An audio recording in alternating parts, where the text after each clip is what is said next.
Imaginez un monde où vos finances ne sont pas simplement des chiffres sur une feuille de calcul, mais une partie intégrante d'une vie épanouissante et bénie.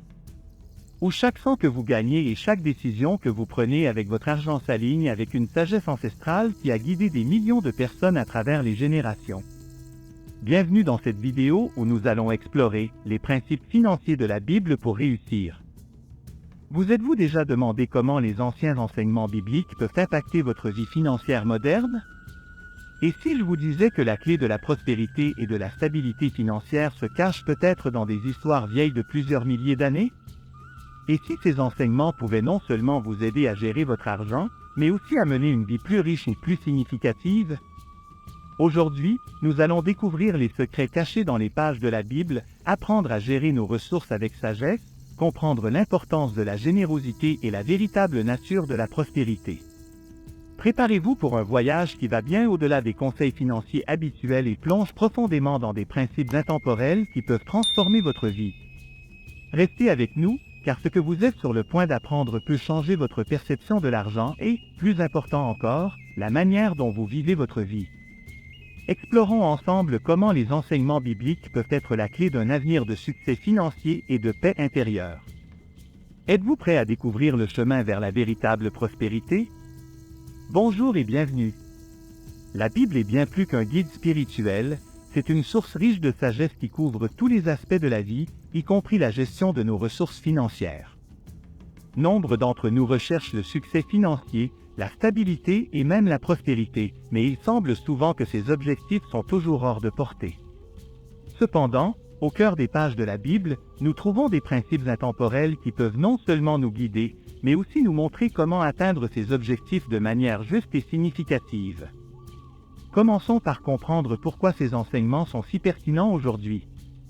La société moderne nous bombarde constamment de messages sur comment gagner et dépenser de l'argent, souvent en mettant l'accent sur les acquisitions matérielles et la richesse rapide. En contraste, la Bible offre une perspective équilibrée et éthique sur l'argent, axée sur la sagesse, la générosité et la responsabilité.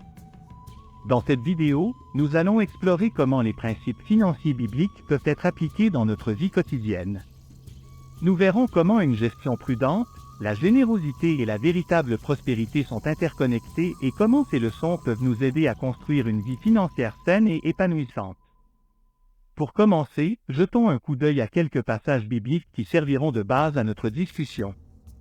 Des passages comme la parabole des talents, où Jésus enseigne l'utilisation responsable et productive des ressources qui nous sont confiées. Ou les conseils avisés trouvés dans le livre des Proverbes, qui nous guident à vivre une vie d'intégrité et de prudence. Tout au long de cette vidéo, vous découvrirez que ces principes ne sont pas seulement destinés à l'Antiquité. Ils sont applicables aujourd'hui, maintenant, dans nos vies et peuvent être la clé pour atteindre le succès financier d'une manière qui enrichit également notre esprit et notre communauté. Maintenant que nous sommes prêts à plonger plus profondément, parlons de la gestion financière avisée. C'est un thème central dans les enseignements bibliques sur les finances, et la Bible nous offre une richesse de sagesse sur la manière de gérer nos ressources de manière prudente et efficace. Un des exemples les plus puissants de cette sagesse est la parabole des talents. Cette histoire, racontée par Jésus dans Matthieu 25, 14-30, est une leçon intemporelle sur la manière dont nous devons traiter ce qui nous est confié. Imaginez un homme riche qui, avant de partir pour un long voyage, confie ses biens à 3 de ses serviteurs. À l'un, il donne 5 talents, à un autre 2, et au troisième, 1 talent. Un talent à l'époque représentait une somme d'argent considérable, équivalent à de nombreuses années de travail. Chaque serviteur reçoit une quantité en fonction de ses capacités. Le serviteur qui a reçu 5 talents commence immédiatement à travailler et, par ses efforts, double l'argent. Il en va de même pour le serviteur qui a reçu 2 talents. Cependant, le serviteur qui a reçu 1 talent, par peur de perdre l'argent, le cache dans le sol. Lorsque le maître revient, il demande des comptes à ses serviteurs. Aux 2 qui ont doublé l'argent, il dit « Très bien, bon et fidèle serviteur.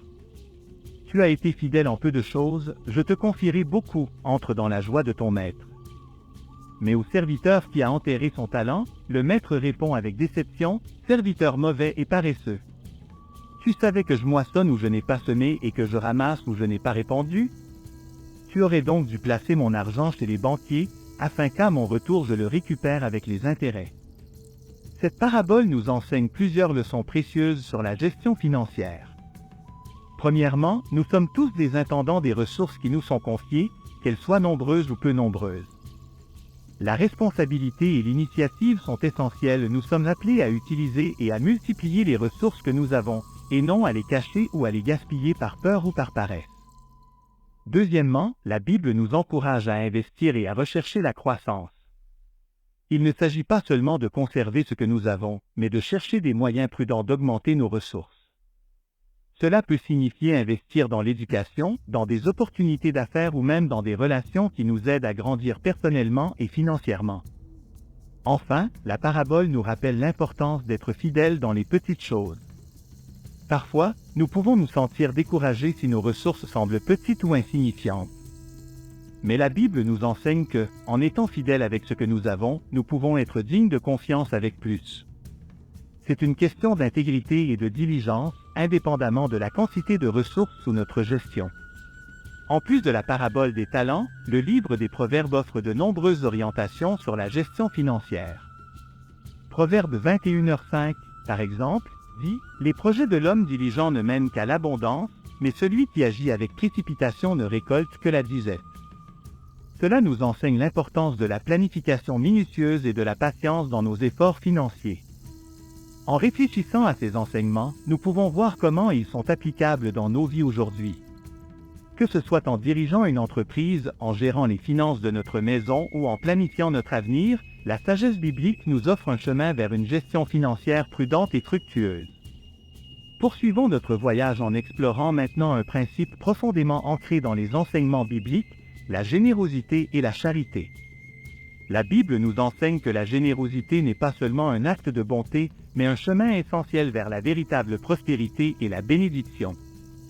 La générosité, selon la Bible, n'est pas mesurée par la quantité que nous donnons, mais par l'attitude avec laquelle nous donnons. Dans Luc 6h38, Jésus dit « Donnez, et il vous sera donné, on versera dans votre sein une bonne mesure, serrée, secouée et débordante, car on vous mesurera avec la mesure dont vous vous servez pour mesurer. » Ce verset nous rappelle que la générosité ouvre des portes pour que nous recevions en retour, souvent en abondance, ce que nous offrons aux autres. Les proverbes résonnent également avec cette sagesse. Dans Proverbe 11, 24-25, nous lisons « Il y a tel qui répand, et il augmente encore, et tel qui épargne outre mesure, mais c'est pour la disette. L'âme bienfaisante sera rassasiée, et celui qui arrose sera lui-même arrosé. » Ici, nous voyons un principe contre-intuitif, plus nous donnons, plus nous recevons. Cela défie l'idée courante que, pour s'enrichir, nous devons accumuler et garder nos ressources. Au lieu de cela, la Bible nous enseigne que la générosité apporte la prospérité. Ces enseignements montrent que la générosité va au-delà du simple don d'argent. Il s'agit de partager nos ressources, notre temps et nos compétences avec les autres. C'est un reflet du cœur, montrant notre volonté d'aider et de prendre soin de notre communauté. Pour illustrer cela, nous pouvons regarder l'histoire de la veuve pauvre, dans Marc 12, 41-44. Jésus observe les gens qui mettent leurs offrandes dans le trésor du temple. Beaucoup de riches déposent de grandes sommes, mais une pauvre veuve met 2 petites pièces de cuivre, qui valent très peu. Jésus appelle ses disciples et dit, « En vérité, je vous le dis, cette pauvre veuve a donné plus que tous ceux qui mettent de l'argent dans le trésor. Car tous ont mis de leur superflu, mais elle a mis de son indigence tout ce qu'elle possédait, tout ce qu'elle avait pour vivre. » Cet acte de générosité sacrifié est loué par Jésus, montrant que la valeur de notre don n'est pas dans sa quantité, mais dans le sacrifice et l'amour qu'il représente. La générosité est également un acte de foi. C'est une déclaration que nous croyons en l'abondance de Dieu et que nous faisons confiance à sa provision. En donnant de nos ressources, nous affirmons notre confiance que Dieu pourvoira à nos besoins, souvent de manière plus grande que ce que nous pouvons imaginer. En incorporant ces principes dans nos vies, nous pouvons commencer à voir un changement radical dans notre relation avec l'argent. La générosité devient une source de joie et de bénédiction, plutôt qu'un fardeau ou une obligation.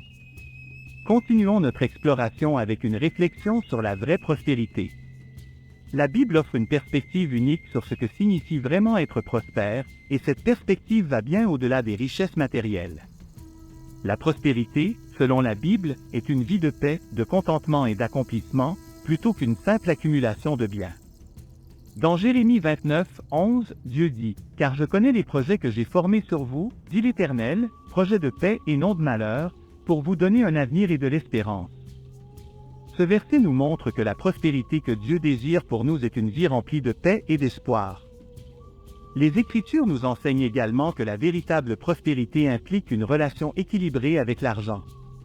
Dans 1 Timothée 6-10, Paul écrit « Or, la piété avec le contentement est une grande source de gain, car nous n'avons rien apporté dans le monde, et il est évident que nous n'en pouvons rien emporter, mais, ayant la nourriture et le vêtement, nous nous contenterons de cela. » Ceux qui veulent s'enrichir tombent dans la tentation, dans le piège et dans beaucoup de désirs insensés et pernicieux qui plongent les hommes dans la ruine et la perdition. Car l'amour de l'argent est une racine de tous les maux, et quelques-uns, en le recherchant, se sont égarés loin de la foi et se sont eux-mêmes transpercés de beaucoup de douleurs. Ce passage nous rappelle que la poursuite aveugle de la richesse peut nous conduire à des pièges et des douleurs. La prospérité biblique est donc liée au contentement d'être reconnaissant pour ce que nous avons et trouver la satisfaction dans une vie simple et pieuse. Un autre aspect crucial de la prospérité est la bénédiction d'être une bénédiction pour les autres. En utilisant nos ressources pour aider ceux qui en ont besoin, nous découvrons la vraie joie de donner. Comme Jésus a dit dans Actes 20h35, il y a plus de bonheur à donner qu'à recevoir. En conclusion, la véritable prospérité selon la Bible est une vie où nous gérons nos ressources avec sagesse, où la générosité est au cœur de notre existence, et où nous trouvons la paix et le contentement dans notre relation avec Dieu et les autres. Que nous apprenions à investir nos talents avec sagesse, à être généreux avec nos ressources ou à chercher la véritable prospérité, les enseignements bibliques nous offrent une feuille de route vers une vie financièrement stable et spirituellement épanouissante. En intégrant ces principes dans nos vies, nous pouvons non seulement atteindre le succès financier mais aussi vivre une vie remplie de sens, de paix et de bénédiction. Merci d'avoir regardé cette vidéo. J'espère que ces enseignements bibliques vous inspireront et vous guideront dans votre chemin vers la prospérité et la paix.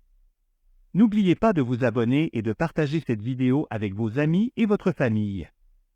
Que Dieu vous bénisse et vous guide dans toutes vos entreprises.